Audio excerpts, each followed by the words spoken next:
وعلیکم السلام ورحمۃ اللہ وبرکاتہ۔ لکھتے ہیں جی، امام کے ساتھ نماز پڑھتے وقت سورہ فاتحہ پڑھنا یا نہیں پڑھنا، اس کی کہتے ہیں وضاحت چاہتا ہوں۔ یہ صحیح بخاری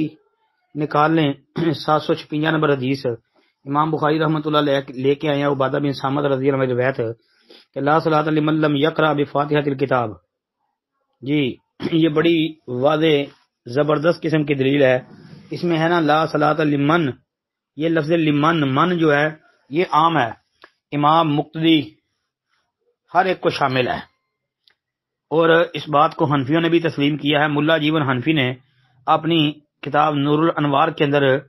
جو ہے یہی بات تسلیم کی ہے کہ من عام ہے، تو لہذا یہ من عام ہے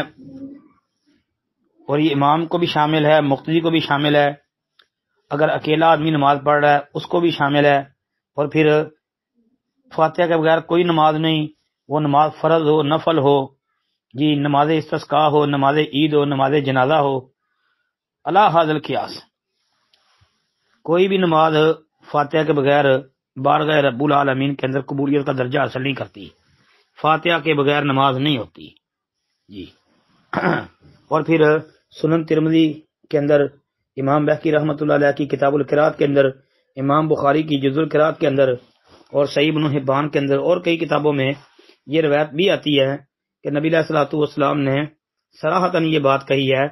کہ فاتحہ کے علاوہ پیچھے کچھ نہ پڑھا کرو۔ یہ وضاحت بھی موجود ہے جی، کہ پیچھے صحابہ پڑھتے تھے، نبی علیہ الصلوۃ والسلام نے پوچھا تو پھر آپ علیہ الصلوۃ والسلام کو جب بتایا گیا تو نبی علیہ السلام نے کہا کہ فاتحہ کے علاوہ کچھ نہ پڑھو۔ السلام علیکم ورحمۃ اللہ۔